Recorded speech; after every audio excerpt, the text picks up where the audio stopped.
That's 244-1231. And now here's today's program. Good afternoon. Welcome to Forum for Education. Reed Collins with you this afternoon. Our guest this afternoon is from Lorain County Community College. He is the Director of Counseling Services at the college. Carmen Massiola, is that the way I pronounce the last name? That's right, Massiola. He is the head of the counseling department.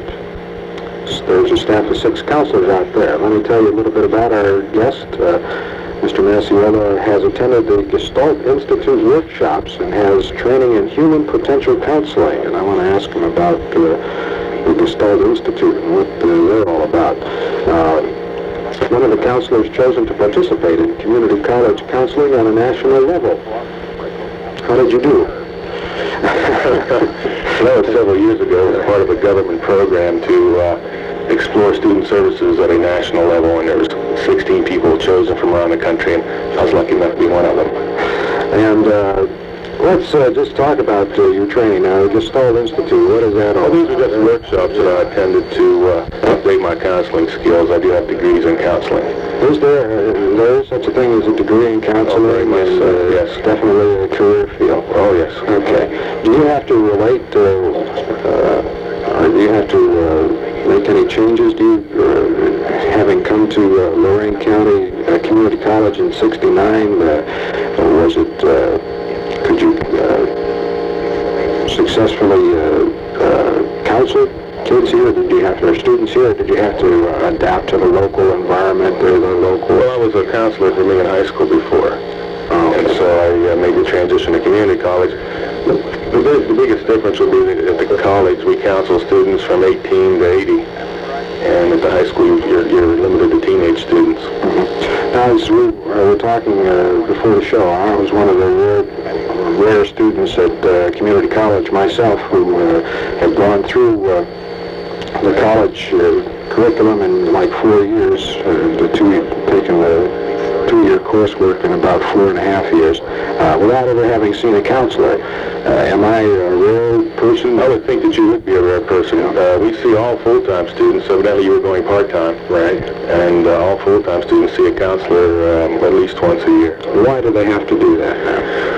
Well, we feel that most of the students at the community college need the direction that we can provide in helping them choose the right courses that fit their aptitudes and interests and so on. Mm-hmm. So they come to see a counselor initially when they first enroll in the college, and then again when they leave, so that we can make sure that they've completed all their courses they need to graduate, and then give them direction and help on what they're going to do after they finished at the college. Mm-hmm. Is it often that a student will change streams in the middle of their Quite often. I think the national average is like 5 changes during a 4-year college career. Is that right? So one of our primary jobs at the colleges do career type counseling to help students who don't know what they want to do. And I would say 60% of the students that come out there don't know what they want to do. And then the others would change their minds quite frequently after that.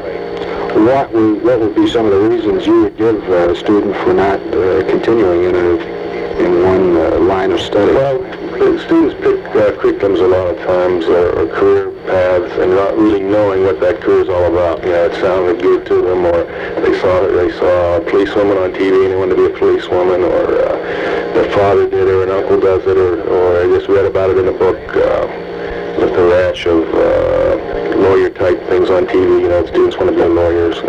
When they find out what it's really like and what you have to do, and then they start looking at it more realistically. Mm-hmm. Does the counseling department make any of its decisions based on studies of the availability of jobs? You know, yes. Some professions are... That's right. One of the big things that students have to do is make realistic choices about occupations that they're going into. And we have what we call a career lab at the college, where we have a variety of different kinds of materials that the students can explore on jobs and the salaries, the availability of work, all the things that would go into exploring a job before you decided you wanted to do that. Mm-hmm. Let's remind the listeners that they are welcome to call us this afternoon at 244-1231 or in Aurora 322-1380. If you have any questions of our guests today, you may call us up. Or, of course, Mr. Masiello works out at the college. You can call him anytime there if you have anything you want answered about counseling. Now, community college is a two-year institute, so naturally you don't have... do you have any way of knowing what happens to students when they leave, say the ones that are going on to four-year colleges, whether they go on to make other changes? Are you involved in that at all? Well, about half of our students transfer to other colleges after they leave community college. And one of our things that we do is to help students plan their programs at the college so that they can transfer without any difficulty. And if they come and see the counselor and follow his or her advice, then we're pretty sure that most all the courses are going to transfer. Particularly if the student knows when they come to the community college what school they're going to transfer to, we can make sure it's 100%. You see, every school is different, and different courses transfer to different places, and we have kept up on that. And counselors go out every year to the four-year colleges and visit them and articulate. We do transfer guides, and this is one of the big parts of our job. Is it often a four-year college that you thought was going to give a student full credit for his coursework, turns around and does not do that? No, that doesn't happen. That would be a rare instance. If it does, we get on the phone or we go there and iron these things out. You have to understand, we have two kinds of programs at the college. We have our technical programs and we have our transfer programs. Often students get into technical programs and then decide later they want to transfer, and those courses would have problems transferring a lot of them. And so if a student changes his mind and goes from a technical program to a transfer program, he may have to lose some hours. Now, the four-year colleges don't have the time to come to community and study how well the students are being taught anything.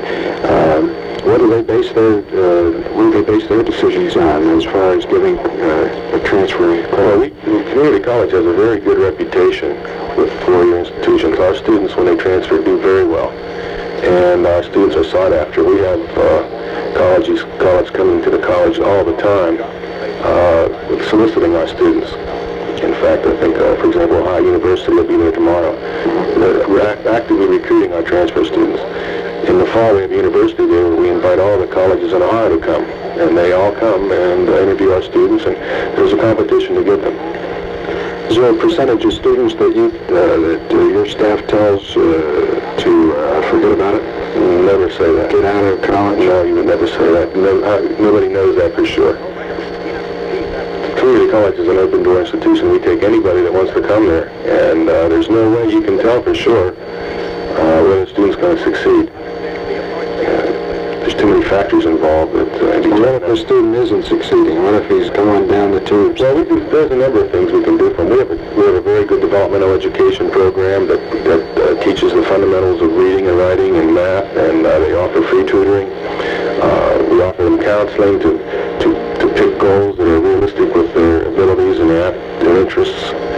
And if all else fails, we'll even help them get jobs. Now, there's really a limited number of spaces for each course, and I've found in my 4 years out there that the availability of a lot of evening courses is lacking compared to courses during the day. Is that a problem with the... Well, the only courses we have at the college where there's more students and there are spaces in the health career areas, and nursing and so on. All the other courses we have unlimited enrollments, and the problem with evening courses is that we can't offer courses where there's no demand. So if there's like one or two people that want a course, well, it's not economically feasible to offer that course unless we have a class of 15 or so. What do you think about that? Not putting you on the spot now, right? Well, I think the student has to be aware of that before he starts college. Now, personally, I think it does an interest if there are the students there and the professor is available, even if it's 5 or 6 students, then it's probably worth teaching. That's my own personal... In some areas we do that, like advanced language classes and so on. But I think that all the courses will be offered offered in the evening sometime in a given period. So if the student plans his schedule out well, he will be able to get those courses on a rotating basis. Now, they're not every course isn't offered every quarter, but neither are they in the daytime either. We're talking to Carmen Massiola, the Director of Counseling Services at Lorain County Community College, about what his job is all about. And we are going to resume our discussion right after we take this break. WLRO, the leader in Lorain County. Many said it wouldn't last, that no one would listen. They were wrong. Many people have switched over to 1380 radio, and just a few of the many reasons are news, local news every 30 minutes, Tom Pope on in the mornings, Jim Allen sports, WLRO music with Star of the Day, featured albums, and the WLRO countdown. Front and center with entertainment director John Handyside. Flashback with Claire Wagner, Yvonne Cohen and the Polka Party. The Trading Post, Mac McGee on in the afternoons. And the Action Auction on Saturdays at 10 a.m. And advertising that gets results. If those aren't enough reasons, we've got plenty more. Just listen and tell your friends. WLRO 1380 Radio, the leader in Lorain County. Welcome back to Forum for Education. My name is Reed Collins. Our guest is Carmen Massiola, Director of Counseling at Lorain County Community College. Our telephone numbers are 244-1231 or 322-1380. With all these students enrolled in health careers, are you trying to talk students out of entering that field now? No, we don't try to talk students out of entering in any field. Health careers is a popular field right now. Since education, the jobs in education aren't as plentiful as they used to be, students are steering to where they think they can get jobs, and health careers is one of the areas where there are jobs available. And unfortunately, we can't handle the number of students who want to go into those fields. By the same token, is there a career field where there are a lot of jobs available, but there doesn't seem to be a lot of interest? Well, at LC in our two-year programs, there are some programs that are very good that have small interest. An example would be chemical technology, for example, where we can place all of our students without any difficulty, and the students, when they hear the word chemistry, steer away from those programs. They are, but the chemistry is not that involved, and it is a good career field. What kind of, would they be industrial jobs? Well, they can be industrial, they can be any kind of chemistry, chemical lab, environmental. That way we do have a medical lab tech program too, but that one's popular because it's in the health career program. Okay, here comes a fellow into the counseling office. He's 40 years old. He has maybe 15, 16 years in the mill, and he's all of a sudden he decides that he's sick and tired of it. He wants to do something else. What are you going to do for him? Okay, this is a common problem that we run into, particularly in our evening counseling program, since we do have counselors who work every evening. Mid-life career change, and it's a difficult problem to deal with. First thing we have to decide is what the person would like to do. And we have a lot of women like that too, particularly they're done raising their families, and they're ready now to go out in the world of work and try to find something to do. Also, a lot of divorced women or separated from their husbands in some way through death or whatever, and now they're ready to go out on the job market and find something to do. But what we try to do first of all is identify what kind of things they might like to do. And we have various kinds of methods of doing that. What their needs are, their values are, and then we try to determine how a realistic goal would be for a person like that. In other words, somebody would walk in our office and they're in their 50s and they say they want to be a medical doctor. That would not probably be a realistic goal, since it's going to take 10 years of full-time work to do that. And then we have to decide how mobile the person is. You know, there are a lot of jobs available, but not necessarily in Lorain County, and how much of a commitment they're willing to make as far as the length of the school they want to go through. They're going to commit 4 years of college, or do they need to go through 2 years? There's a lot of factors involved there, and we try to help the student make a realistic goal. What are some of the Are there tests? There are tests. We're not a test-oriented counseling service, but we do offer any number of tests that measure interests and aptitudes, psychological needs, values, all the things that go into making a good career decision. So in other words, the counseling sometimes goes beyond selecting a number of courses for a student. Oh, yeah, that would go right into the lives of these. That's right. That would be a minor part of the counseling process. We do have faculty advisors who take the major responsibility for helping students, once they've made up their minds, pick the courses and the times. Counseling is much more involved in that. We've been talking primarily about individual counseling, and I see on the cheat sheet I have here, the little brochure on counseling services, that group counseling is available. How often is that, and for what reason? Okay, we have two formal courses that we offer in the counseling area. We have one called Human Development Seminar, which is a course where students can, in a small group situation with 12 or so other students, explore themselves in terms of any problems they may have, in terms of how to get along with people better, what other people think of them, and how to communicate with others. It's kind of a problem-centered group where students in a confidential atmosphere discuss things that are on their mind and things that are bothering them. The other group that we have as a formalized course is a career development seminar, where students are able to do some of the things we talked about before in a group setting, where they can explore their interests and their values and their needs, and do some things in decision making, and then it culminates in how to get a job, how to write a resume, all the things that you need to know to have a good career plan. What is the placement record of the counseling department? Well, we're not in charge of the placement operation, but the placement is a part of the total student services division, and our two-year programs have a good placement record. One of the things that students have to do is to be mobile. They may not get a job in Lorraine, but they've got a good training background, and they've graduated from the college, and they should have no problem getting jobs, but they got to go out and look for them. This is a tight job market right now. Yeah. Is there one particular college that ends up with the most college transfer students? Our students primarily transfer to the state universities, Bowling Green, Kent, Cleveland State, and Akron. Those four are where most of them go. Some to Ohio State, some to Ohio U, and other colleges, but I would say most of our students go to Bowling Green and Cleveland State. Do you have then more contact with those two universities? Right. We do. We work closely with the schools that I mentioned to develop transfer guides and to make sure our students are going to get the right grade when they go on. What are students not getting at community college that maybe you'd like to see your department expand to include? Well, students at community college, let's look at it from a more positive thing. They get in their first year a much better educational experience.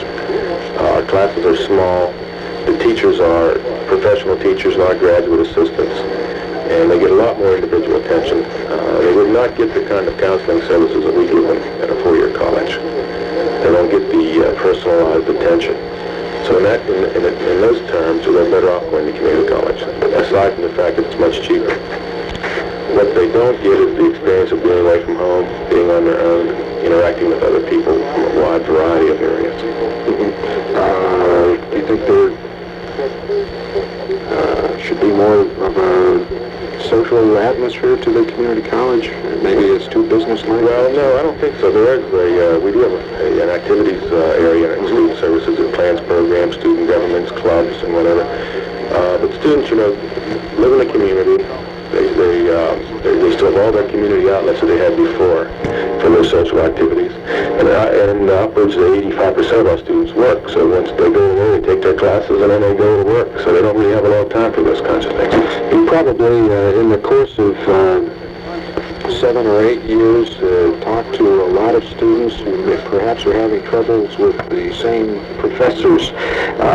Maybe, certain names pop up more often than others. Do you have any input as far as the rest of the administration is concerned on maybe somebody that... Sure, we've done that, and what normally our procedure is to go to the department chairman where that teacher works and have the department chairman talk to the teacher. Do you find that is, again, a rare occasion where a student isn't succeeding? Well, what happens is you may have one student complaining about a teacher, and the next student come in and tell me how wonderful that teacher is. It's a matter of opinion. So you hear good and bad about most of them. And I'd say by and large we have an outstanding group of teachers. Oh, I would agree, definitely. But there have been a couple where I would... You know who you are. No, I'm just wondering, if consistently... we hire a lot of part-time teachers. Right, and if we find they're not doing the job, they don't come back to the school. I think that's where the big problem is. And do you have enough counselors to handle the needs? Well, we have 6 counselors for 5,000 students, and ideally there should be a counselor for about every 400. We find ourselves overwhelmed with students to see, and the biggest complaint we get is it's hard to get to see a counselor, and we really could use more counselors. Mm-hmm. Does that mean that sometimes the counselors are forced by time to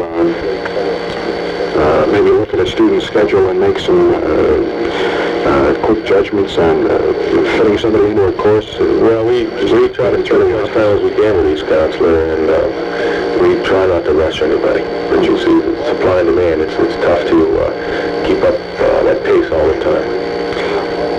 What do you tell the students as they're successfully completing their career? You say keep in touch, or do you say go away and good luck? We would say good luck, and if you need us, we're here. Come back anytime you'd like, and we'll be glad to talk to you. Do many do that? Not many. We just don't many. Would you like to see more? Well, once they've left the college and gone on their ways, I think they develop other contacts for that kind of help too, particularly if they're transferring on. Okay. I'll tell you, I think that just about runs the gamut of the counseling department. And I thank you for being with us. You're welcome. This is, let me see, we'll be back with Dr. Nunley next week on Forum for Education.